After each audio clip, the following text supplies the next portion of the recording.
there is something fundamentally broken with the bread you eat every single day. 2,000 years ago, Roman legionaries marched 20 miles a day, carrying 60 to 80 pounds of equipment, built fortifications that still stand, and conquered an empire stretching from Britain to the Middle East. Their primary fuel? Bread. Each legionary received 830 grams of wheat daily. That's 1.8 pounds of grain, which made up 75% of their total caloric intake, according to records from the imperial period. These men were among the most physically dominant fighting forces in human history. They thrived on it. No obesity epidemic, no gluten sensitivity crisis, no inflammatory bowel disease affecting 1 in every 100 people. Fast forward to today. 1 in 3 adults is pre-diabetic. Celiac disease has increased 400% since the 1950s. Millions more suffer from what doctors vaguely call non-celiac gluten sensitivity, bloating, brain fog, joint pain, chronic fatigue. Your great-grandfather ate bread his whole life without a problem. The Romans built an empire on it for 500 years. So what the hell changed? The answer isn't that you're weak or that your gut is defective. The answer is that modern bread is not bread. It's an industrialized food product designed for profit, not nutrition. And the Roman baker with his stone mill, his sourdough starter, maintained for generations, and his wood-fired oven reaching 700 degrees, knew something about wheat that the food industry desperately wants you to forget. Before we go deeper, drop a comment below and tell us, have you ever felt weak, bloated, or exhausted after eating modern bread? Do you avoid bread entirely because of how it makes you feel? Let us know, because what you're about to discover will completely change how you see every loaf on the shelf. And if you're tired of being told your body is the problem when it's actually the food that's broken, hit that subscribe button. We're bringing back the knowledge they buried. Walk into any Roman commercial bakery in Pompeii and you'd find massive stone mills called mola, powered by donkeys or slaves, walking in circles for hours. This wasn't primitive. It was precision engineering that modern roller mills destroyed. The Roman mill was a masterpiece of functional design. 3 components working in perfect harmony. The lower millstone, called the meta, shaped like an hourglass and anchored to the ground. The upper stone, the catillus, hollow and cone-shaped, fitted over the meta like a glove. And the framework, wooden beams attached to the catillus that a donkey or slave would push, rotating the upper stone against the lower one with massive grinding force.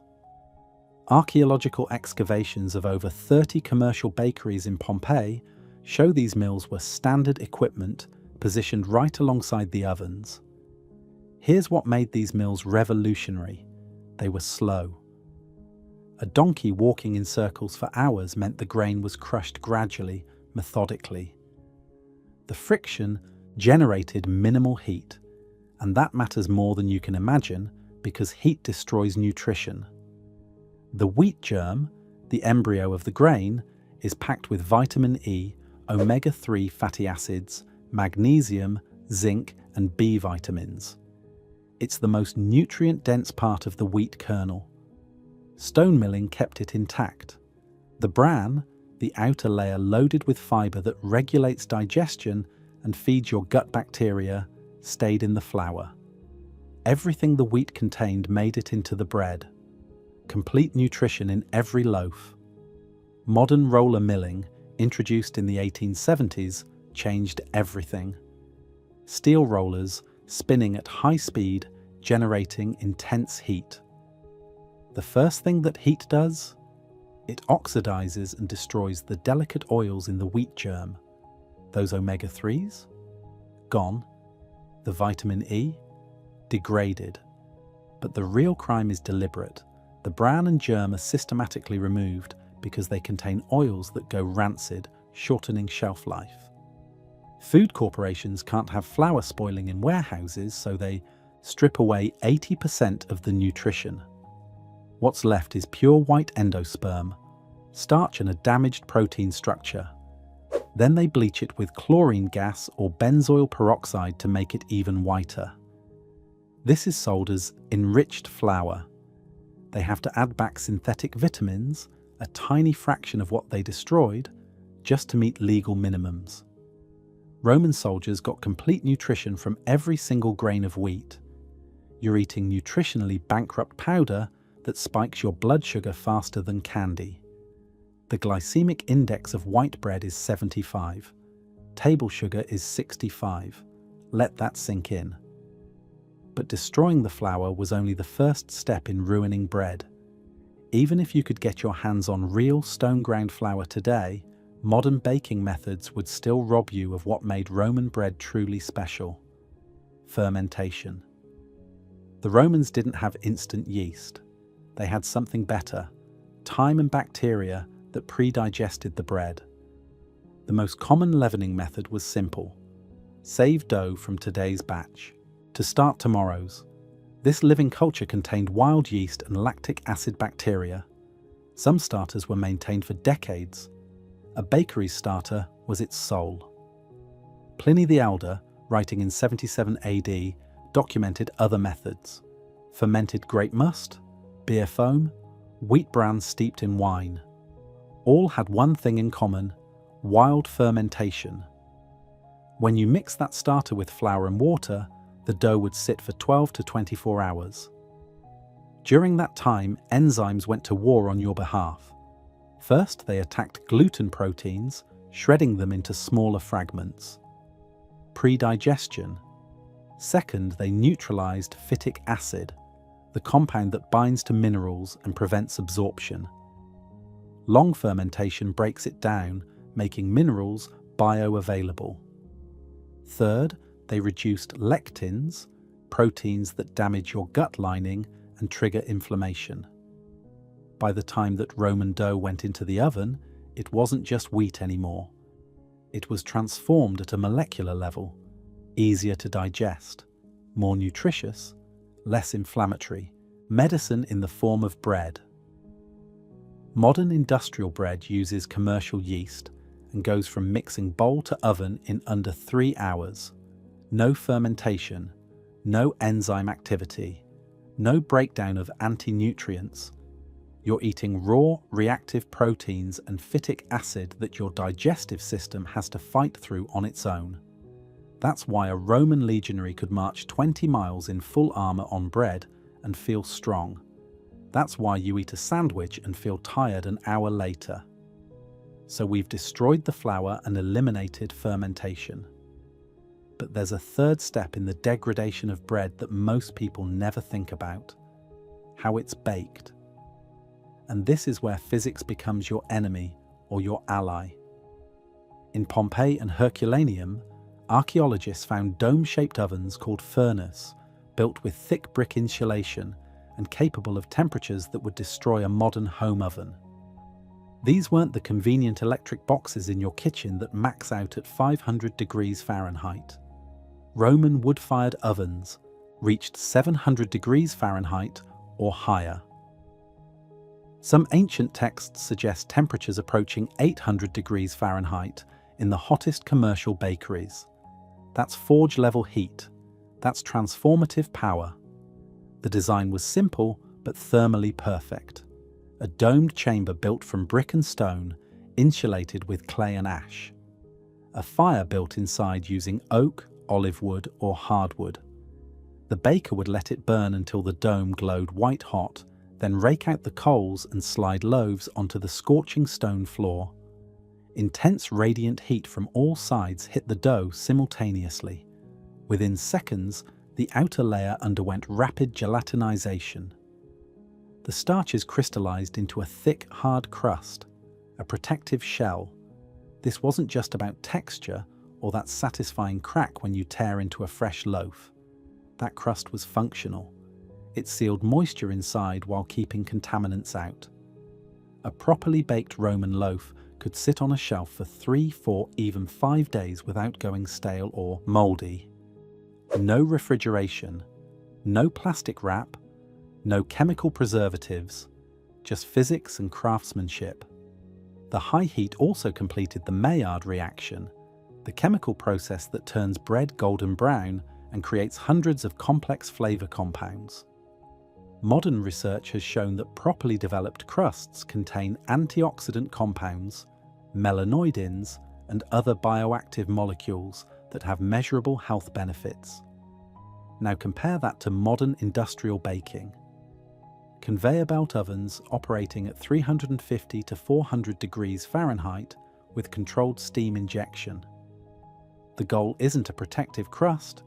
The goal is soft, uniform, shelf-stable product. The result? A thin, weak crust that can't protect anything. Within 3 days, your supermarket loaf is either rock hard or covered in fuzzy green mold. That's why the ingredient list looks like a chemistry experiment.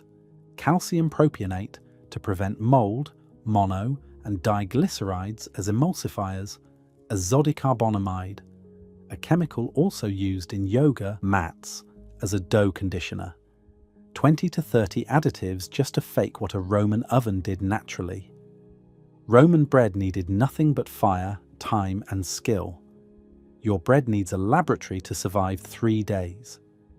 And when Roman bread finally did need to last even longer, for soldiers on campaign or sailors at sea, they had a solution that made modern preservatives look pathetic: pure physics and understanding of moisture.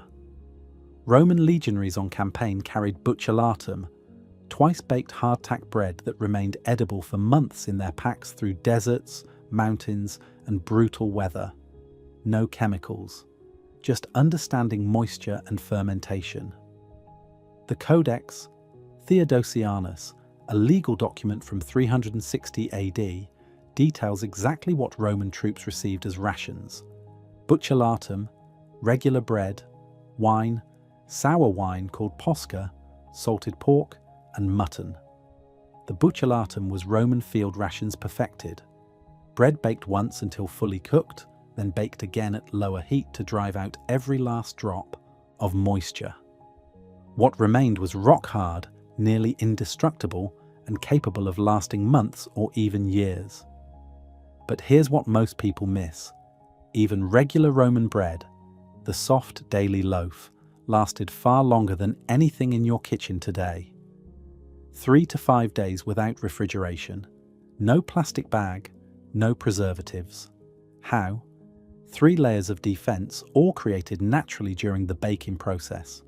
First, that thick crust we talked about. It wasn't decorative, it was a physical barrier. Moisture stays in, airborne mold spores stay out. Second, the acids. Remember that 12 to 24-hour fermentation. The lactic acid bacteria produced lactic acid and acetic acid. These acids lowered the pH of the dough to around 4.5 or lower. Most molds and bacteria can't survive in that acidic environment. The bread was chemically hostile to spoilage from the inside out. Third, reduced moisture content from high heat baking. That 700 degrees Fahrenheit oven didn't just create crust, it drove moisture out of the entire loaf. Less water means less microbial activity. Modern bread is the opposite of all three. Soft, thin crust that protects nothing. Neutral pH because there's no fermentation. High moisture content because it's baked at low temperatures and pumped full of water to increase weight. The result? A perfect breeding ground for mold. So manufacturers dump in calcium propionate, sorbic acid, and a cocktail of other preservatives. Studies are now linking these chemicals to gut microbiome disruption, metabolic dysfunction, and inflammatory responses. A Roman legionary could carry bread for 3 weeks on campaign through mud, rain, and heat. You can't leave your supermarket loaf on the counter for 3 days without green fuzz appearing. That's not progress. That's complete dependency on industrial chemistry to compensate for abandoning techniques that actually worked. But even if we somehow fix the milling, restored fermentation, and rebuilt the ovens, there's still one massive problem. The wheat itself has been fundamentally altered at the genetic level. The wheat Romans cultivated came from wild ancestors domesticated 10,000 years ago in the Fertile Crescent. The wheat in your pantry was deliberately hybridized in the 20th century to maximize industrial yield, not human health. Romans primarily grew Emmer wheat, Triticum turgidum, a tetraploid species with 28 chromosomes. Emmer evolved naturally from einkorn, the original cultivated wheat with just 14 chromosomes, crossing with wild grasses over millennia. Simple, stable, digestible. Modern bread wheat, Triticum aestivum, is a hexaploid monster with 42 chromosomes. This didn't happen naturally. It's the result of deliberate 20th century breeding programs that crossed Emmer with another wild grass called Aegilops tauschii, commonly known as goat grass. The goal? Higher yields, stronger gluten for industrial processing, disease resistance. Not one single breeding decision was made with human digestion in mind.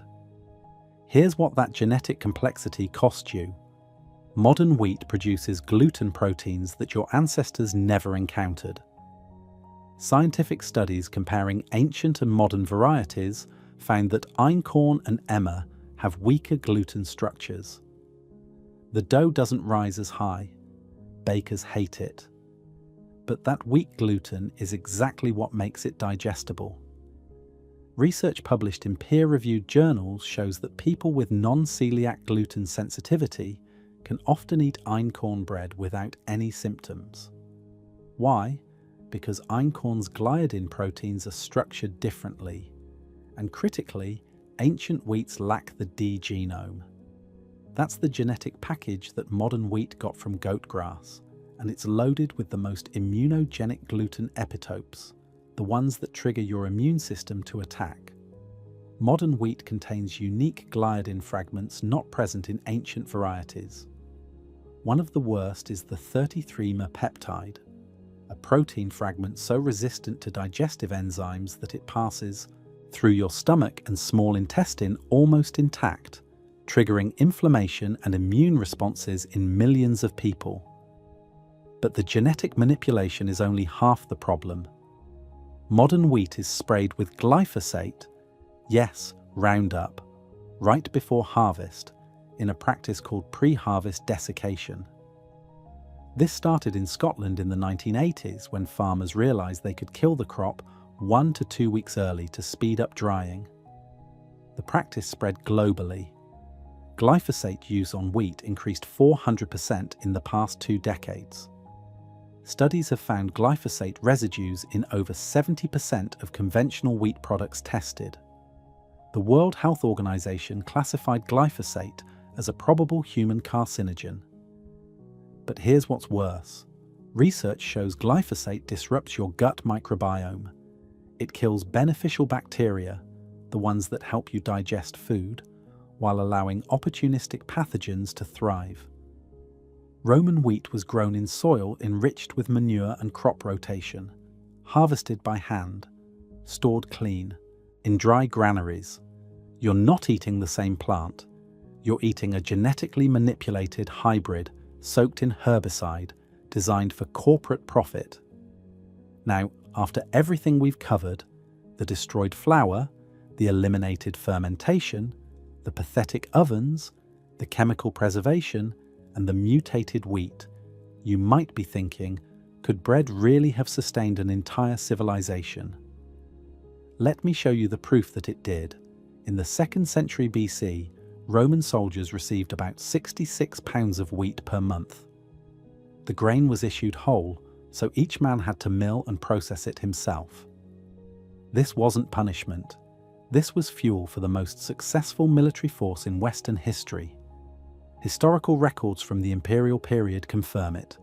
Roman legionaries consumed 830 grams of wheat daily. That's 1.8 pounds. And it made up 75% of their total caloric intake. Each contubernium, a squad of 8 soldiers, was responsible for preparing meals. One man ground wheat using portable millstones. Another mixed dough and tended the sourdough starter. Others built fires and baked loaves. The bread was stone-ground whole grain flour from emmer wheat, long fermented, baked over high heat. Now consider what these men did. They marched 20 to 25 miles per day through mud, mountains, rivers, and enemy territory, carrying 60 to 80 pounds of equipment. When they stopped, they built fortified camps, dug defensive ditches 6 feet deep, erected palisade walls, every single night. Then they fought. Close quarters combat with swords and shields.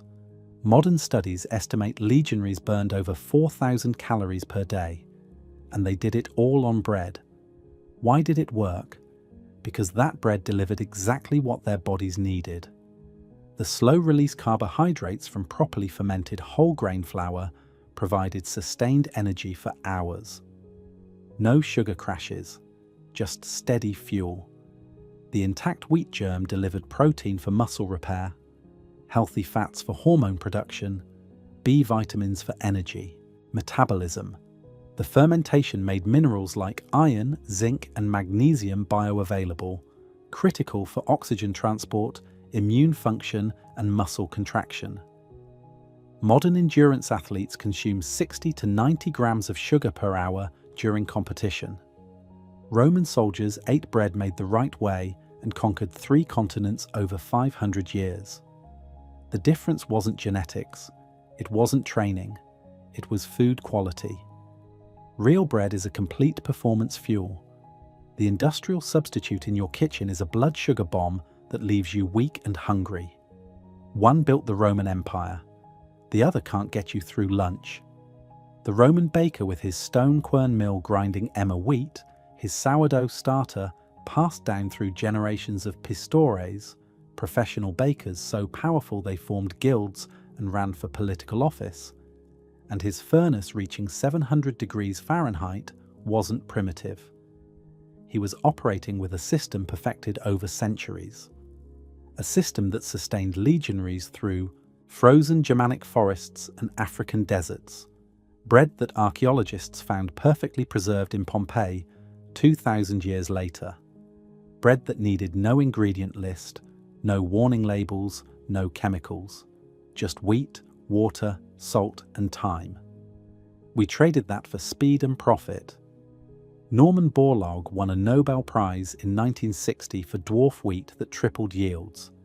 But his miracle came with 42 chromosomes instead of 28, gluten proteins your gut doesn't recognize, and breeding designed for machines, not humans. We stripped flour to extend shelf life. We killed fermentation to cut production from 24 hours to 2. We sprayed glyphosate before harvest because waiting cost money. Now bread, the foundation of civilization for 10,000 years, is a source of disease. The answer is simple. We stopped making bread. We started manufacturing a product that looks and smells like bread, but behaves in your body like poison. Roman bread was food. Your supermarket loaf is a chemistry experiment. If this opened your eyes to what real bread should be, hit that subscribe button right now. We're digging up the knowledge the food industry buried. Knowledge that kept empires strong when life was brutal. Drop a comment. Are you ready to demand real bread again? Because every time you choose convenience over quality, you're voting for a system that's making you sick. Let's bring back what they took from us.